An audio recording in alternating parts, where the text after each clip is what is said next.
Hello, today we're talking about communities and how it relates to social work and human behavior.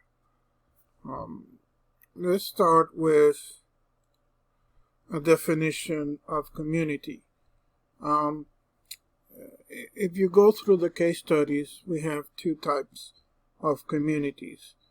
One that is what is known as territorial, which is the first one, I would think, and the other one, which is relational.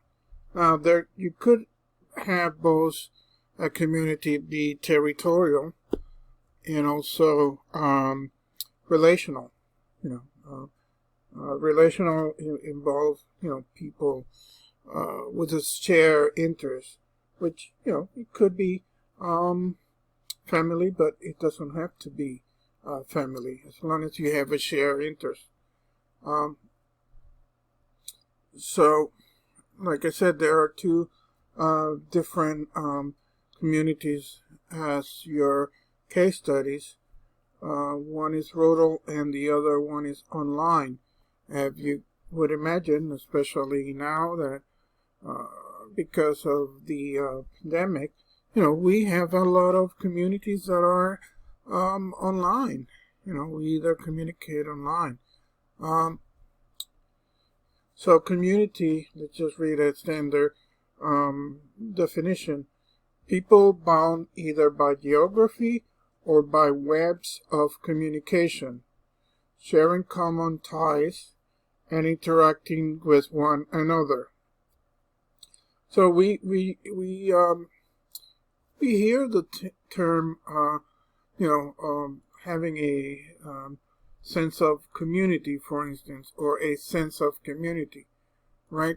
So this is the perception of similarity with others and acknowledge interdependence with others, willingness to maintain this interdependence by going to or doing for others what one expects from them, the feeling that one is part of a larger, dependable and stable structure. So we're willing to, give, right? And obviously take and share, and feel like, a sense of belonging, right? So there's a short video here if you want to look at it, play it. I won't play it because of time, but it's only like 5 minutes long, and it talks about sense of community.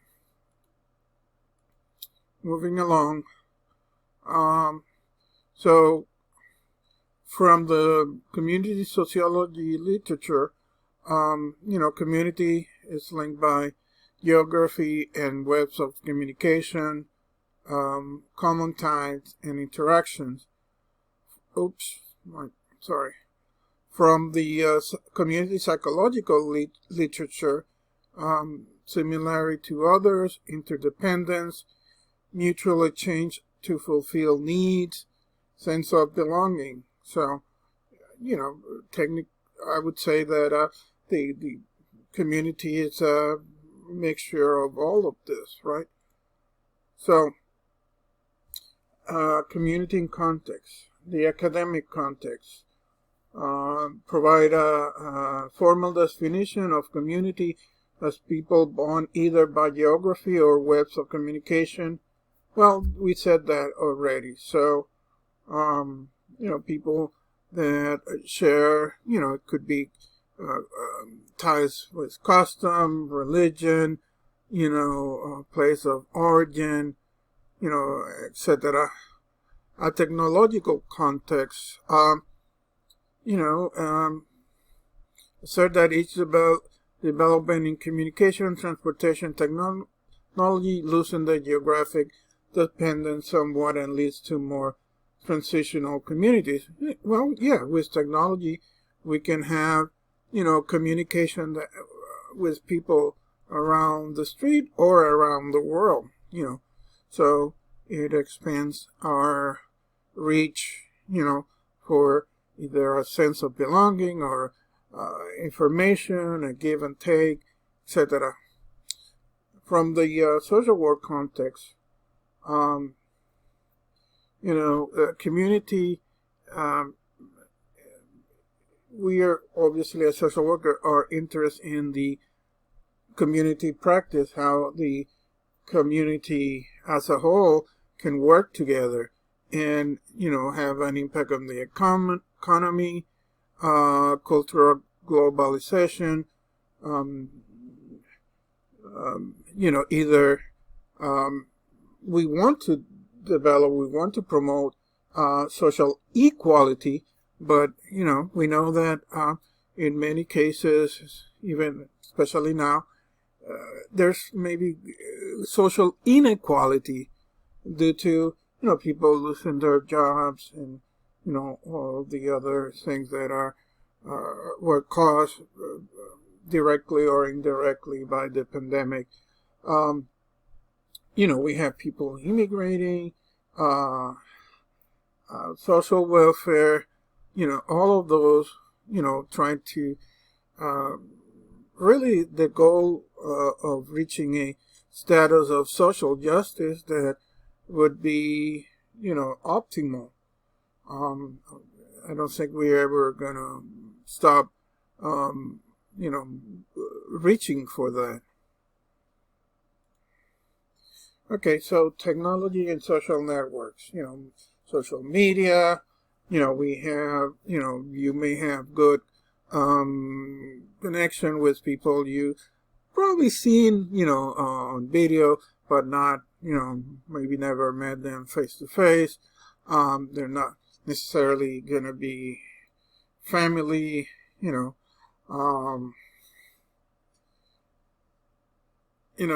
may be in some ways expanding your quote unquote neighborhood, but, in terms of others saying, you may be limiting your actual surrounding neighbor, companionship, services, the old, you're a hermit in your room with a laptop, and you're having, friends all over the nation, etc. But, you don't know your neighbor. You don't go out and have a sense of community. So, technology could be a double-edged sword. It helps, but it also can provide us with, some not so positive effects. So territorial community and relational community. I started talking about that. Territory, right? It's geography, right? That's the first case study, it's territorial. Relational, based on voluntary interaction, that's the second case study. You can have both, right? I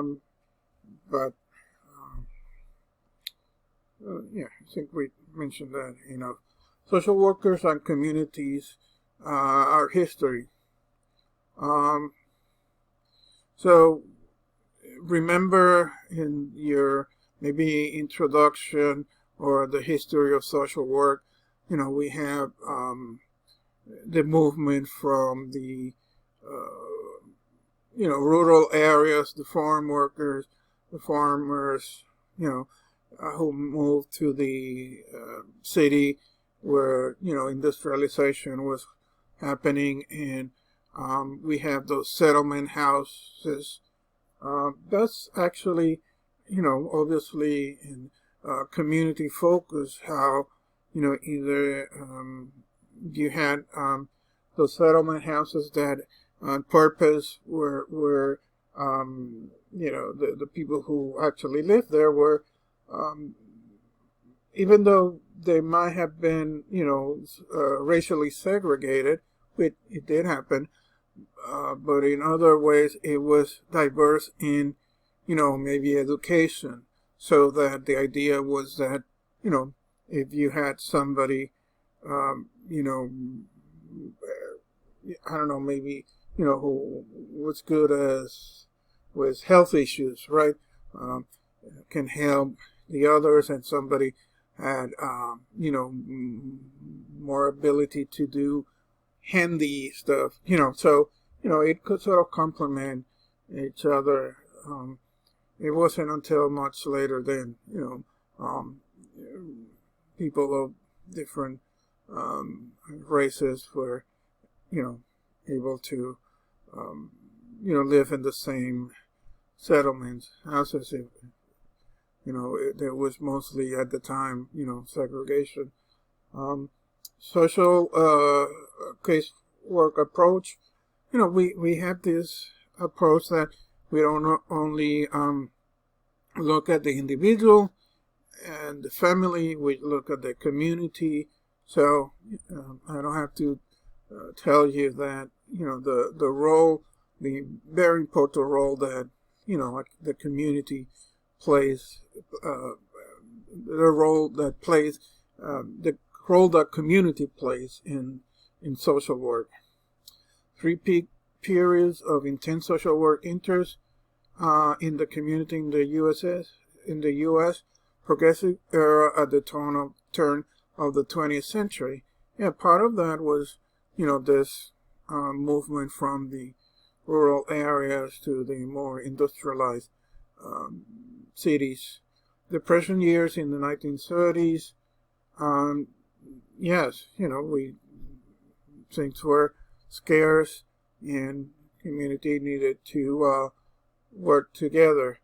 And the civil rights era of the 1960s, we have all the different demonstrations, and people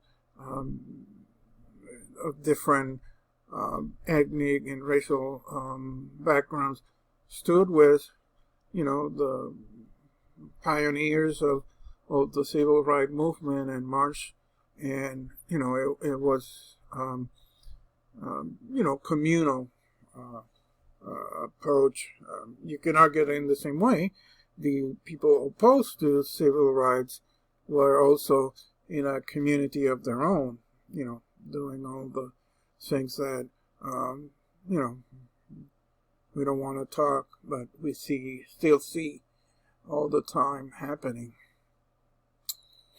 Excuse me. So, theoretical approaches to community. Social workers traditionally have turned to community sociology for theory and research on community. We are a multidisciplinary profession, right? So we take a little bit from sociology and something for a little bit from psychology. So from the sociology standpoint, it is a set of interaction, sociology, right? Social, so interaction, human behavior, that there are expectations between its members. It's a family or a congregation, church or other religion. Not just action, but actions based on shared expectation, values, belief, and between individuals. And you can see that as a neighborhood that had the same people living for years. You can see that in kind of also in a negative way, that we're not gonna accept this newcomers, right? Because they're new, and we have our own expectation, values. So there could be you can't just see community as a positive thing, but also as a negative interaction. So in terms of the psychology, in psychology, it's less about geographic space, and it could be, short-lived.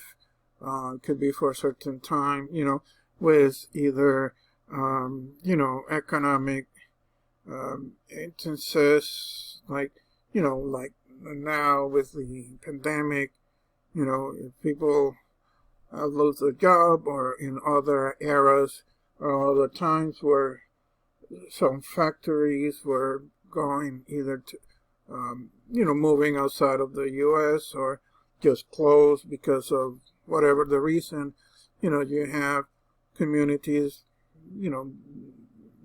I guess destroyed, or really crumbling. Community boundaries are often less clear. Because we're not necessarily talking about, geographic area. We're talking about, what do you think? What is community?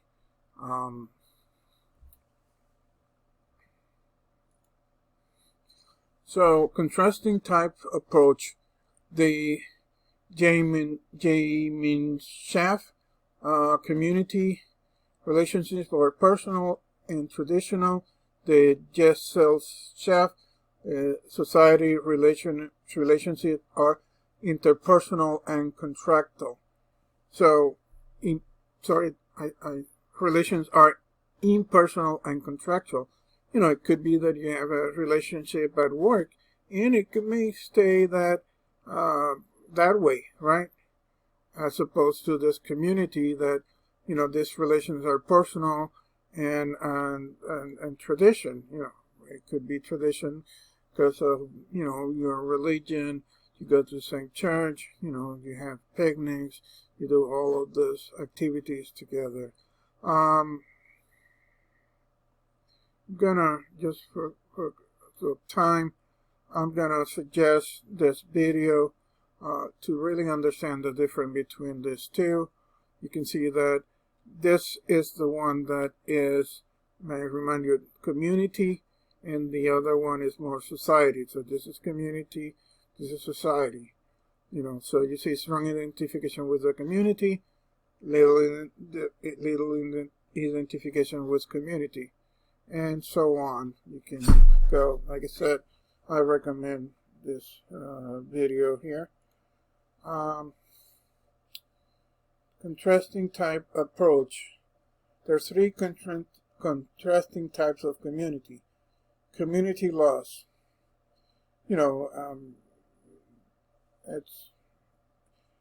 It could be because of, changes in demographic, people move, loss of jobs, so, communities that have lost the sense of connectiveness. We usually speak of this happening, that, we're not the same as we used to be. We used to leave our doors open and everybody knew each other and so on. Community safe. You remain, some communities, instead of,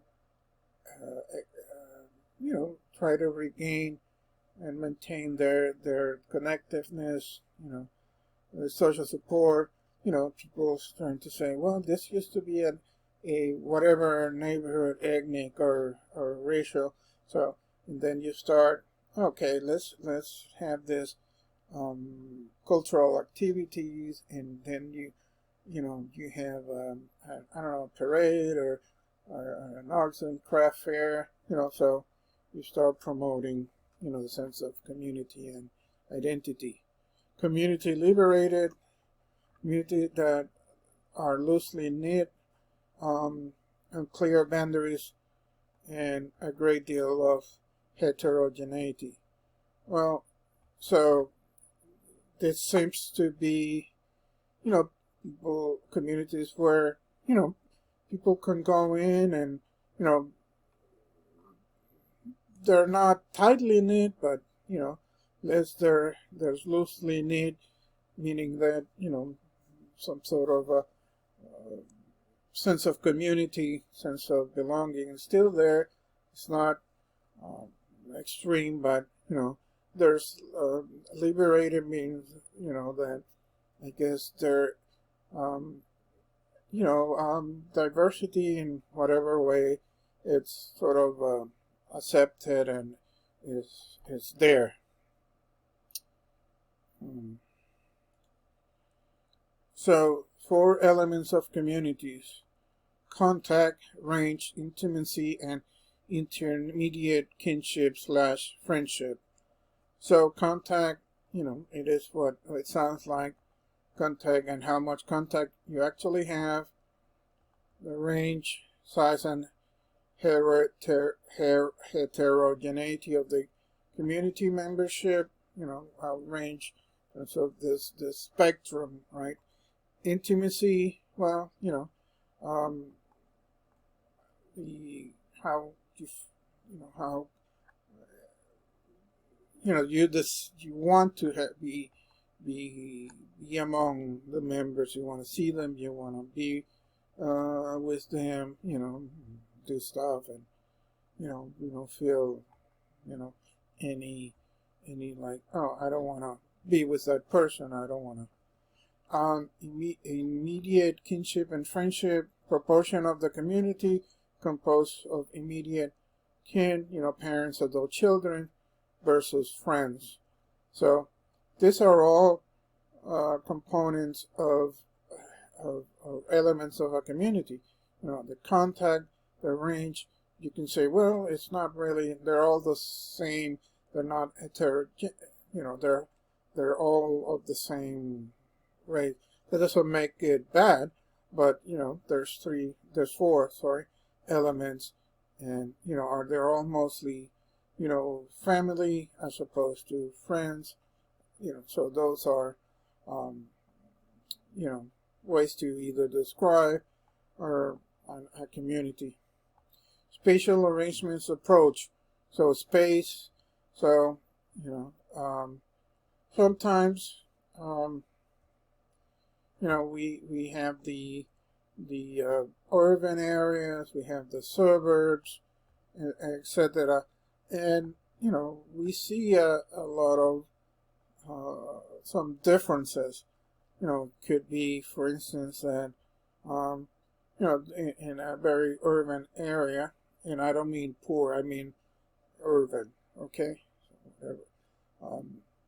Highly populated, right? So, real estate is more expensive, so, you may not be able to have a house, your space is limited because, there's high prices for square foot. But in suburbs, then you can, people move so they can have a house, they can have a family.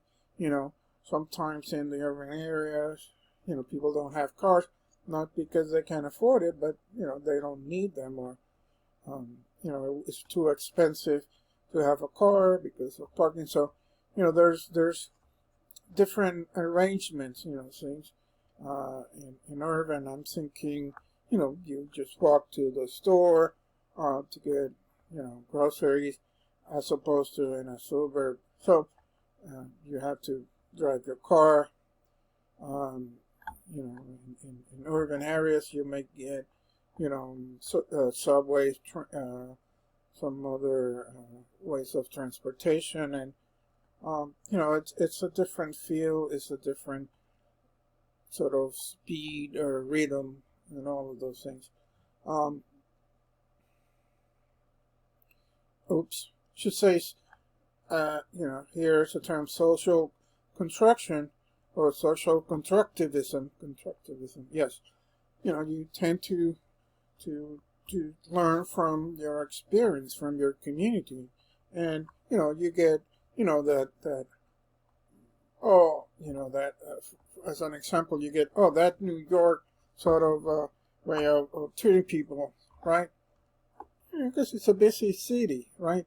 And you get all that, as opposed to, well, you know, oh, this in the South people are so friendly, and you know, it's different, um, and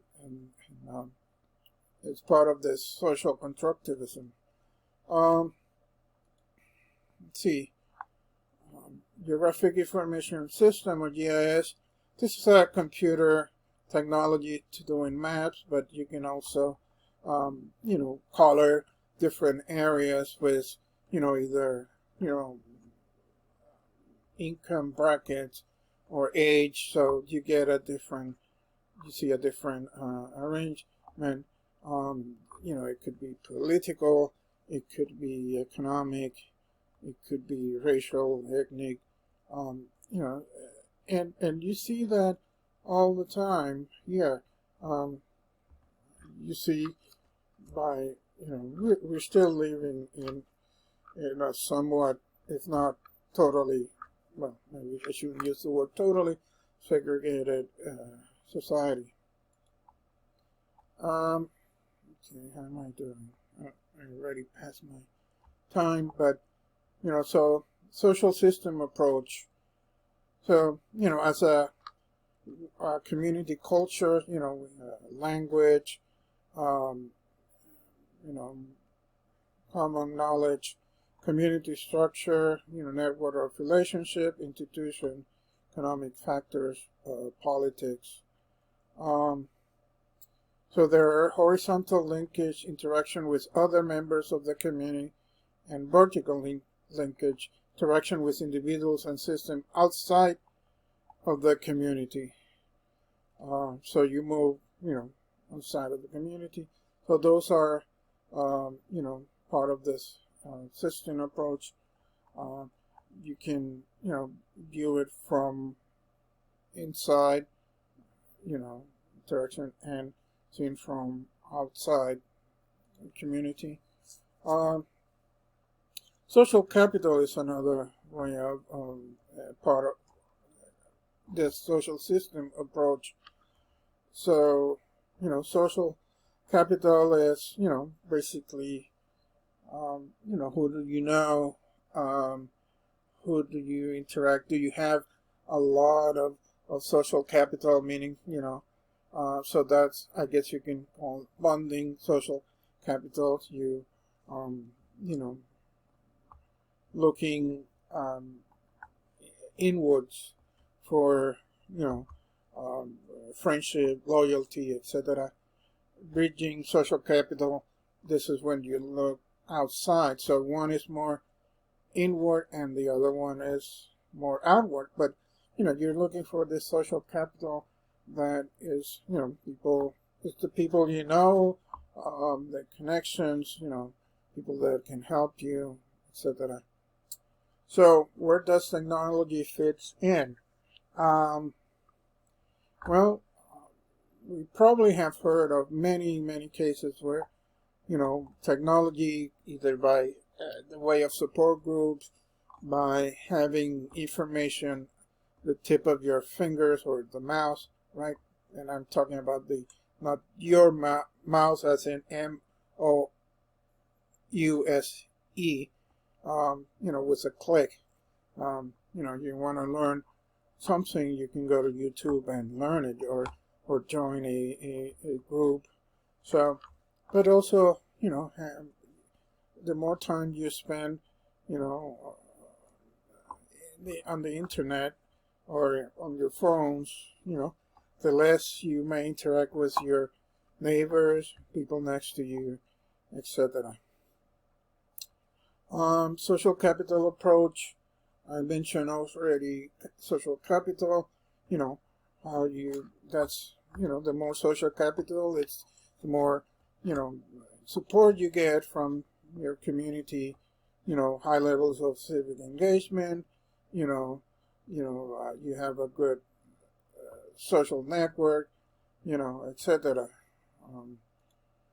I may have to go here quickly. Psychological sense of community. Remember, psychological is not necessarily geographical. So can be used the social capital approach can be used as antisocial purposes, because we see that with this, we have a quite divided society right now. Is what I'm talking about. So the more you can just try to look to people who with the same way of thinking, and you stick to that, and that could be by either territorial, because they're nearby, or relational, it could be online, and etc. Conflict approach, let's sort of keep plays into what I was talking about. This communities sometimes struggle to stay together.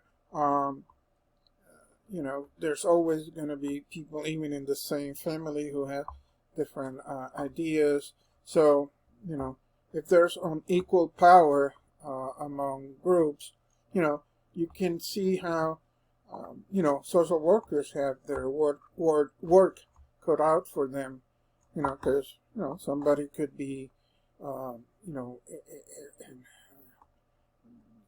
making decisions for other people, have more power, either in a family, in another type of community setting.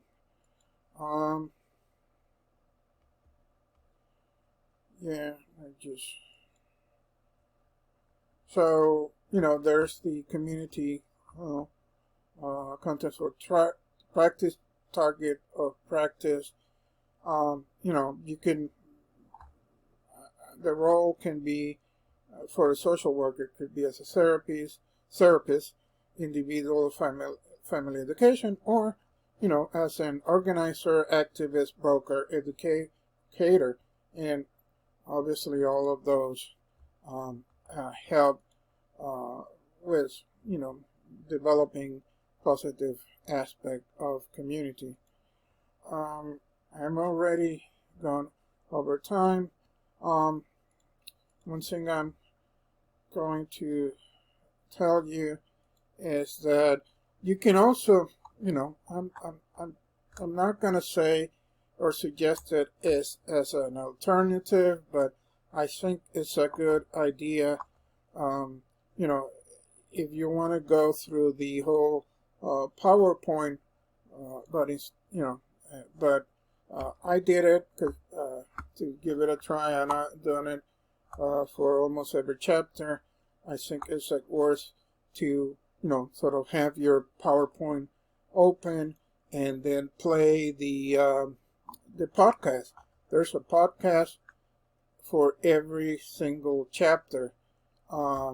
If you look at the modules, and especially this module that is chapter 13, there's one, podcast chapter 13, and just audio. You can have it playing while you're going through the, PowerPoint presentation. All right. That's it for today. Please stay safe, stay healthy, and I'll talk to you soon.